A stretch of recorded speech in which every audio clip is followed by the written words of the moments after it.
현대를 살고 있는 현대인들의 삶의 특징 중에 하나가 바쁜 겁니다.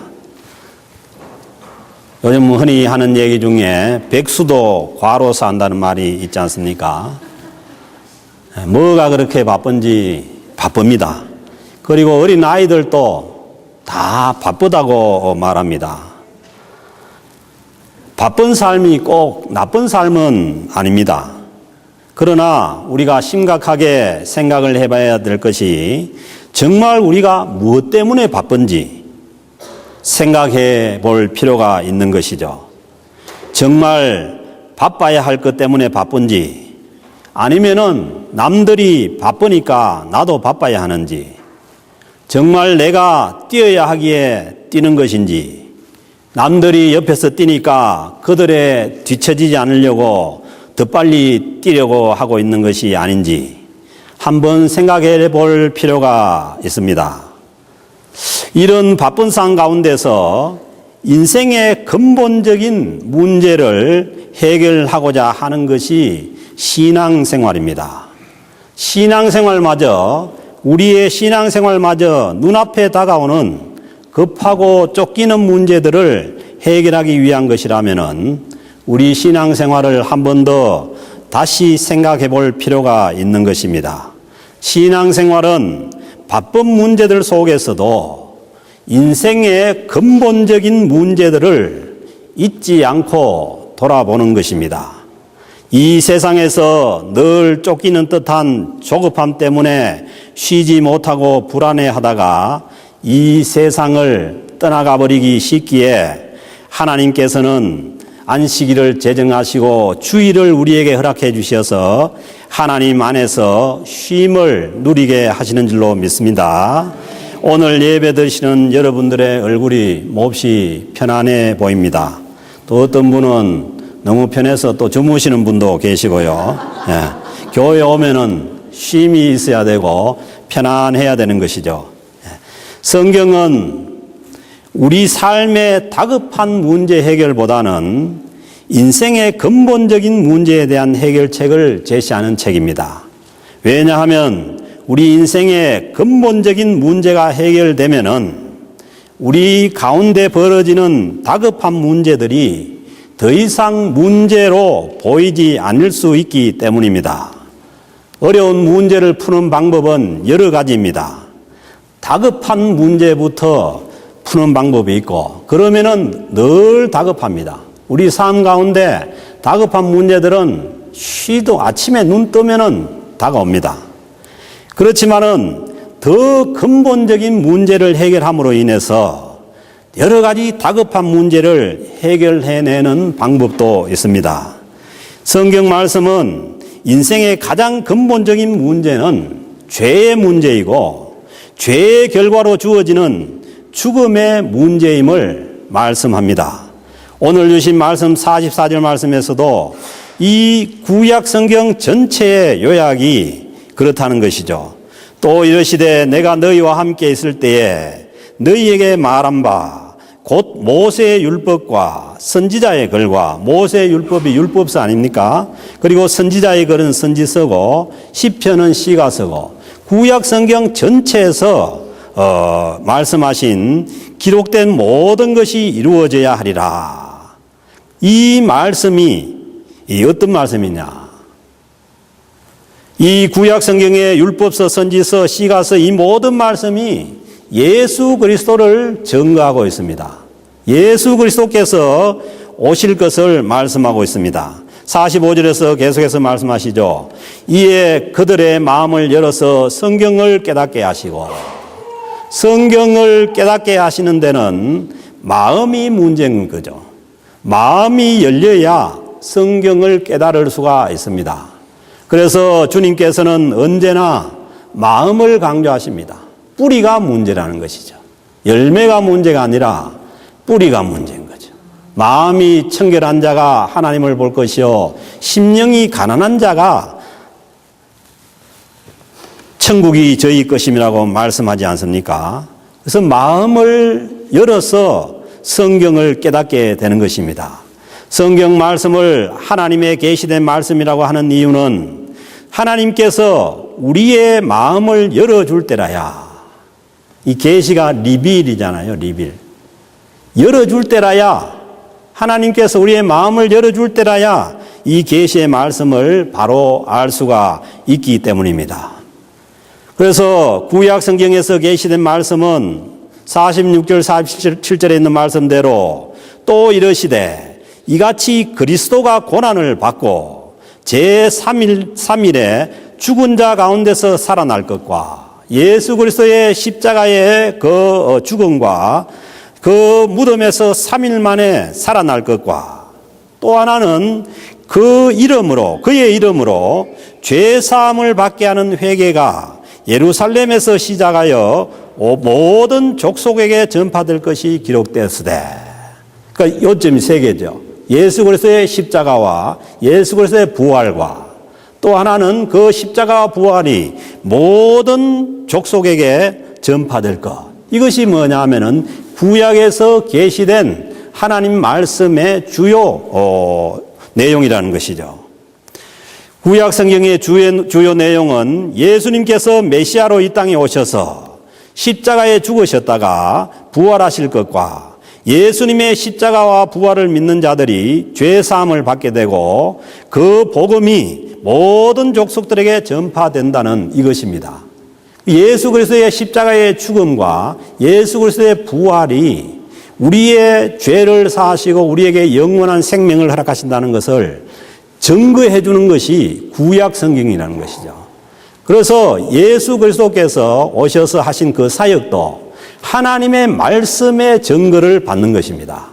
그래서 우리가 예수를 믿어서 구원을 받고 우리가 죄 사함을 얻을 수 있다는 근거는 어딨냐? 하나님의 말씀에 있습니다.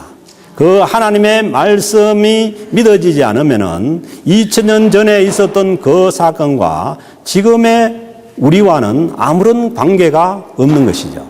그런데 이 말씀이 믿어질 때라야 그 십자가의 효력과 부활 생명이 우리에게 생명으로 다가오는 것입니다.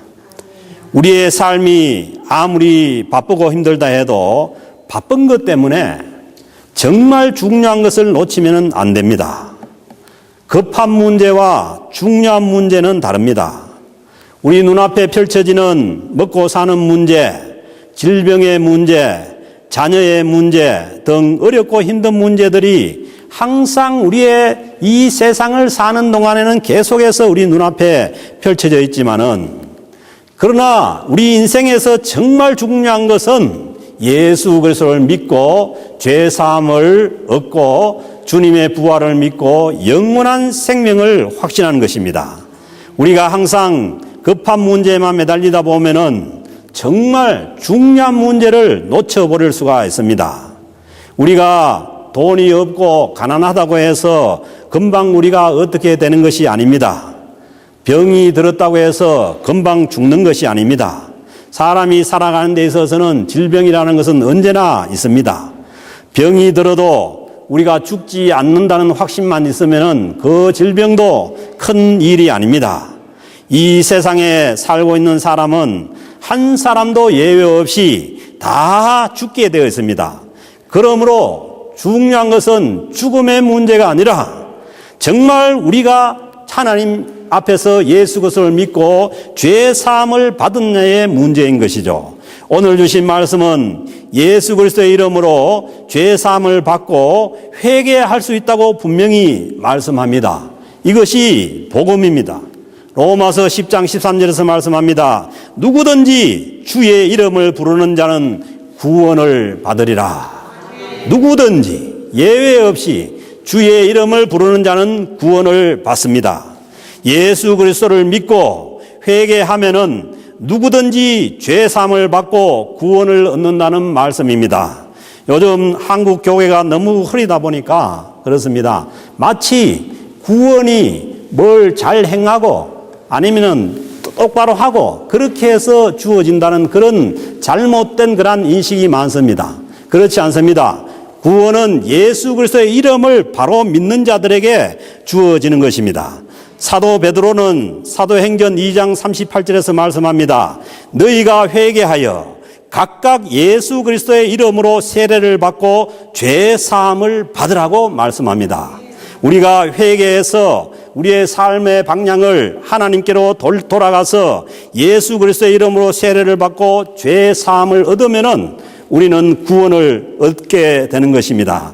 예수님께서 십자가에 못 박아 죽인 예수님을 십자가에 못 박아 죽인 그 이스라엘 백성들에게도 베드로 사도가 말씀합니다. 너희도 예수 그리스도를 믿고 하나님께로 돌아오면 구원을 받을 수 있다고 말씀합니다.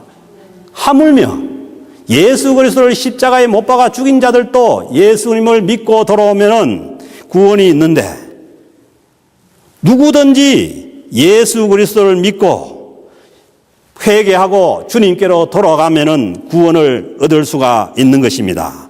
그러므로 예수님을 바로 믿고서 이 세상에서 구원받지 못할 백성은 한 사람도 없습니다. 이어서 48절에서 말씀하시죠. 너희는 이 모든 일의 증인이라. 예수 그리스도를 믿고 구원 얻은 자들에게 정말 중요한 일은 성경 말씀에 나타난 예수 그리스도의 십자가와 부활의 증인이 되는 것입니다. 47절의 말씀대로 복음이 모든 민족에게 전파되어 가는 하나님의 역사에 참여하는 것입니다. 우리가 이 세상 사적으로 역사적으로 볼 수 있지만은 기독교 역사적으로 보면은 이 세상의 역사는 예수 그리스도의 복음이 모든 민족에게 전해져 나가는 그 과정이 기독교적인 사원으로 볼 때 그것이 하나님의 역사입니다. 이 역사에 참여하라는 것입니다. 예수 믿고 구원받은 사람도 이 세상에서 먹고 살아야 하고 자식도 키워야 하고 건강도 관리해야 하지만은 눈앞에 닥친 이런 문제보다 정말 중요한 것은 복음의 증인으로 살아가는 것입니다. 내 삶을 통해서 예수 그리스도가 전파되어 나가는 복음의 증인의 삶입니다. 꼭 복음의 증인으로 살기 위해서 멀리 선교사로 가라는 그런 얘기가 아닙니다. 요즘은 하나님께서 이 세계를 글로벌화시켜서 우리가 있는 자리에서도 얼마든지 세계상의 많은 족속들에게 복음을 전할 수가 있습니다. 우리가 우리 주변에 있는, 특별히 우리가 해외에 나와 있는 이 해외에서는 우리 주변에 있는 자들을 친구로 삼아서 복음을 전하면은 모든 민족에게 복음이 전파되어 나갈 수가 있습니다.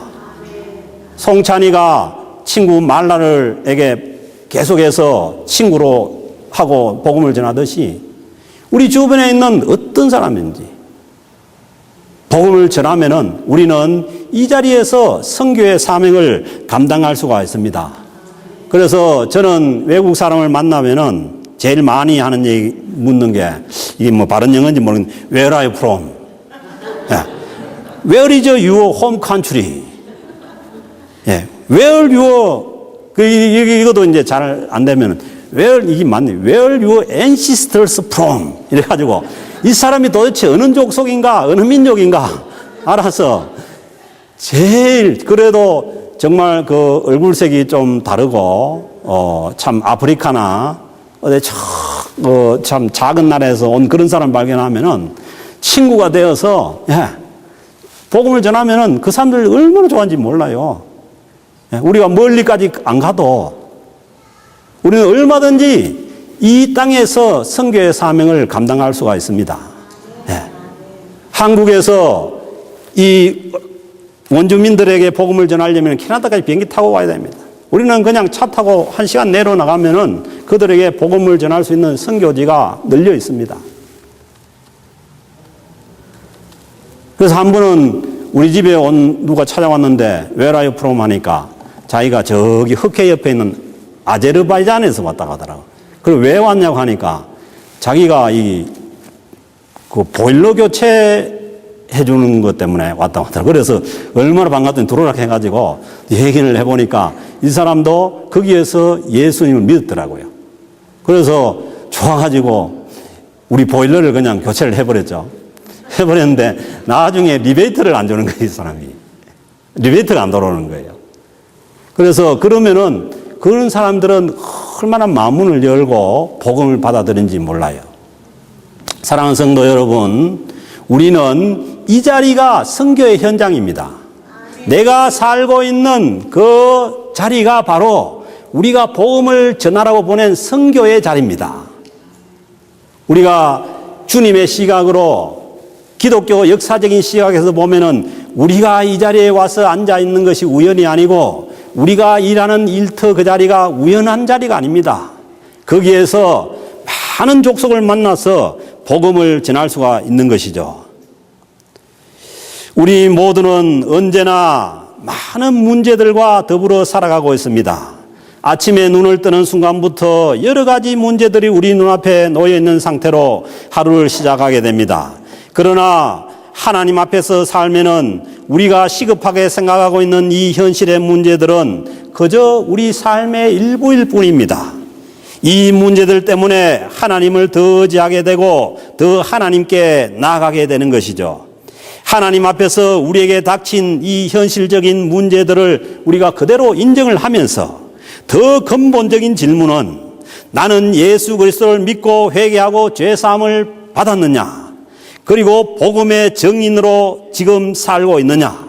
더 본질적이고 중요한 문제를 확인을 하면서 살아갈 때에 우리 삶에 닥쳐오는 많은 문제들이 해결될 수가 있는 것입니다. 어떻게 예수님의 증인이 될 수가 있습니까? 증인은 사실 그대로를 진술하면 됩니다. 내가 믿는 예수 그리스도를 그대로 전하면 됩니다. 법정에서 증인이 변호사가 아닙니다. 증인은 그저 자기가 알고 있는 사실을 그대로 진술하면 되는 것이지 그것을 논리적으로 설득을 해서 다른 사람을 설득할 필요가 없는 것입니다. 증인은 절대 변호사처럼 자기의 논리나 설명으로 다른 사람을 설득할 수 있는 그런 힘이 없습니다. 복음의 증인도 마찬가지입니다. 복음은 내가 믿는 예수 그리스도를 그대로 증거하면 됩니다. 자신의 논리나 설명이 부족해도 내가 복음의 증인으로 살고자 한다면은 분명히 성령님께서 도와주십니다. 성령님은 삼일체 하나님의 한 이시기 때문에 성령님의 능력이 무한하십니다.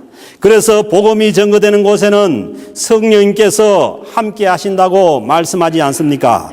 49절 말씀 보면은 볼지어다 내가 내 아버지께서 약속하신 것을 너희에게 보내리니 너희는 위로부터 능력으로 입혀질 때까지 이 성에 머물라 하시니라.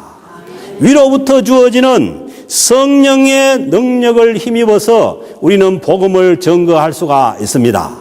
성령을 보혜사 성령이라고 할 때에 그 보혜사라는 말 자체가 그렇습니다. 위로자 또는 변호자입니다. 우리는 복음에 대해서 우리 자신들이 변호한다고 생각하는데 그렇지 않습니다. 우리는 복음의 증인일 뿐이고 우리 복음을 변호하시는 분은 살아계신 성령 하나님께서 복음을 변호하십니다. 그러므로 우리가 전간 그 복음이 이 성령님의 변호를 통해서 사람들이 믿고 설득당하고 돌아오게 됩니다. 중요한 것은 우리는 복음의 증인으로서 내가 아는 분명한 복음을 그냥 사실대로 증거하면 되는 것입니다. 모든 족속에게 해야 하는 복음 전파는 결코 증인 혼자서 하는 것이 아닙니다. 예수님께서 약속하신 위로부터 주어지는 성령의 능력을 힘입어서 성령님의 변호를 힘입어서 우리는 복음을 증거하는 것입니다. 이 일이 구원받은 성도가 반드시 해야 하는 정말 중요한 일입니다. 모든 족속에게 복음의 증인이 되리라는 이 마지막 말씀을 하시고 예수님께서 하늘로 올라가셨습니다. 오늘 주신 이 말씀은 십자가에서 죽으셨다가 부활하신 예수님께서 하늘로 가시기 전에 유언으로 주신 말씀입니다. 그 당시 이스라엘 백성들에게 가장 시급한 문제는 이 이스라엘 백성들에게 가장 시급한 현실의 문제는 로마의 그 식민지에서 독립하는 것이었습니다. 그래서 많은 사람들이 그 현실의 문제를 가지고 예수님을 따르다가 예수님께서 십자가에 못 박혀 죽어버리는 순간에 모든 사람이 예수님을 떠나게 됩니다. 그러므로 예수님께서 우리에게 말씀하시고자 하는 문제는 이 현실의 문제가 아닙니다. 그래서 예수님께서 부활하셔서 계실 때에 이스라엘 백성들이 묻습니다. 이스라엘 나라를 회복함이 이때이니까. 그렇게 물었을 때 주님께서 말씀하시기를 다른 말씀 안 하십니다. 오직 성령이 너희에게 임하시면 너희가 권능을 받고 예루살렘과 사마리아와 땅 끝까지 이르러 내 증인이 되리라. 그 이스라엘 나라의 회복의 시기와 때는 아버지의 권한에 두셨으니 너희가 알 바가 아니요. 장성도 여러분, 우리가 예수 그리스도의 증인으로 살아가는 삶은 우리 현실의 어떤 문제보다도 더 중요한 문제입니다. 현실의 삶 때문에 닥쳐오는 문제 때문에 우리가 주님의 십자가의 그 죄사함의 은혜와 부활 생명의 기쁨까지도 묻혀버리는 그것은 어리석은 삶입니다. 우리 현실에 다가오는 여러 가지 안타까운 문제들 때문에 주님께서 십자가에서 죽으셔서 우리를 구해주신 그 죄사함의 은혜까지도 망각해버리고 주님께서 3일 만에 부활하셔서 부활 생명을 주신 그 생명의 기쁨까지도 현실 문제에 묻어버린다면 우리는 어리석은 삶을 살고 있는 것입니다. 지금 한국의 국제 정세가 복잡합니다. 정치 문제도 여러 가지로 복잡합니다. 그러나 이 현실의 정치 문제 때문에 주님 십자가의 죄사함의 은혜와 부활의 기쁨까지도 사라져 버린다는 이것은 우리는 어리석은 그러한 신앙생활을 하는 것입니다. 사랑하는 성도 여러분, 부활하신 주님이 어디에 계시냐고요? 부활하신 주님은 오늘 주신 50절, 51절 말씀에 보면은 예수께서 그들을 데리고 베다니 앞까지 나가사 손을 들어 그들에게 축복하시더니 축복하실 때에 그들을 떠나 하늘로 올려지시니. 아멘입니까? 하나님 성부, 성자, 성령 하나님은 원래 하늘의 보좌에 계셔야 되는 자리입니다. 그래서 이 땅으로 오신 성자 예수 그리스도가 자기의 자리인 하늘로 돌아가셨을 뿐입니다. 너무나 당연하지 않습니까? 하늘로부터 이 땅에 오신 예수 그리스도께서 자기의 자리로 돌아가신 것이 뭐가 이상합니까? 지금 하늘에 하나님 보좌 우편에서 살아계셔서 오늘 우리를 위해서 주님께서 친히 기도하고 계시는 줄로 믿습니다. 이 믿음이 있어야 됩니다. 이 믿음이 있을 때에 우리에게 다가오는 모든 현실의 문제도 극복해 나갈 수가 있습니다. 왜? 살아계신 예수님께서 하나님 보좌 우편에서 우리를 위해서 기도하고 계시기 때문입니다. 십자가에 죽으셨다가 부활하신 예수님을 하늘로 보낸 제자들이 성전에 모여서 찬송함으로 오늘 우리가 드리는 기독교 예배가 시작이 되었습니다. 이 예배는 오늘 우리가 드리는 기독교 예배는 더 이상 죄를 속하기 위해서 드리는 제사가 아닙니다. 우리의 죄를 속하기 위해서는 예수님께서 십자가에 못 박혀서 이미 자신의 몸을 제물로 드려서 모든 것을 다 해결하셨습니다.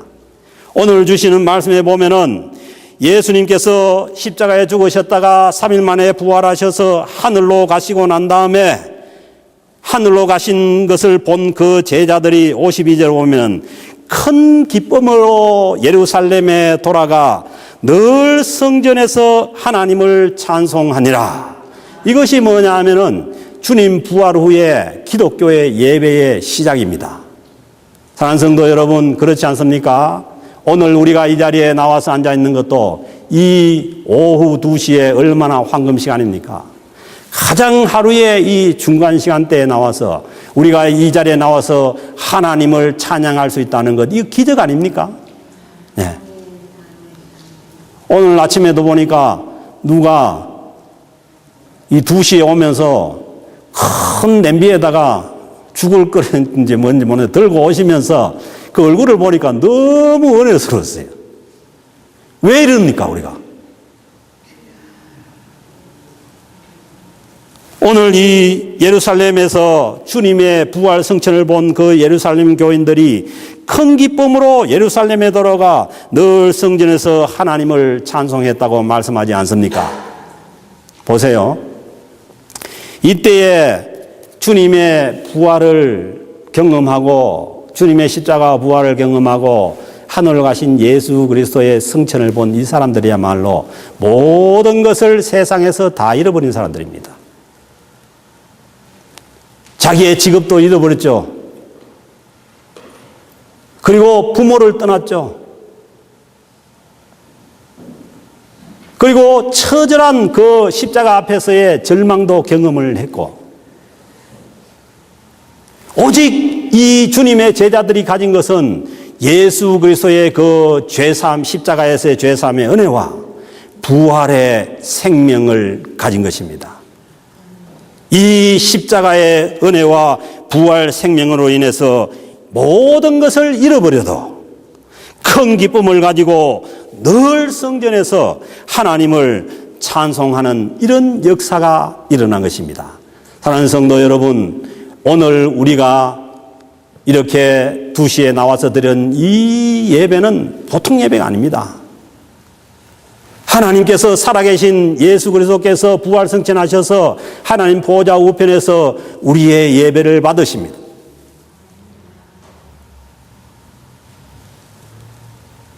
그러므로 우리가 주님의 부활의 증인이 되어서 사는 삶의 출발점은 뭐냐? 하나님의 이름을 찬송하며 큰 기쁨을 가지고 나와서 하나님 앞에 드리는 예배입니다. 다른 사람들이 볼 때 이상하잖아요. 저 사람들은 도대체 뭐가 있기에 이 참 황금 시간에 나와가지고 저렇게 예배를 드리고, 또 예배를 드리러 가면서도 그냥 가는 것이 아니고 헌금을 준비해서 드리고, 그리고 뭐 힘든 일을 감당하고, 이 자체가 주님의 부활을 증거하는 증인들의 가장 기초적인 모습입니다. 사랑하는 성도 여러분, 내가 부활의 증인으로 주님의 그 증인의 역사에 참여하기를 원하신다면 예배부터 회복이 돼야 됩니다. 우리는 늘 부활하셔서 승천하셔서 하나님 보좌 우편에 살아계신 그 예수 그리스도를 바라보면서 하나님 앞에 나와 예배를 드리는 것입니다. 십자가와 부활로 승리하셔서 지금도 변함없이 하나님 보좌 우편에 살아계시는 예수 그리스도를 경배할 수 있기를 주님의 이름으로 축복합니다. 그리고 항상 우리가 큰 기쁨이 있는 그 찬양을 우리 주님께 드리는 우리 모든 성도님들이 될 수 있기를 바랍니다. 우리 10년 가운데 다시 이 부활의 생명의 기쁨이 회복되고 주님께서 부활 승천하셔서 지금도 하나님 보좌 우편에 살아계시는 땅을 보는 믿음이 아니라 하늘을 바라보는 그 믿음을 가지고 계속해서 승리하며 주님 부활 증인의 역사에 참여하시는 저와 여러분들, 우리 캘거리 영락교회 공동체가 될 수 있기를 주님의 이름으로 축복합니다.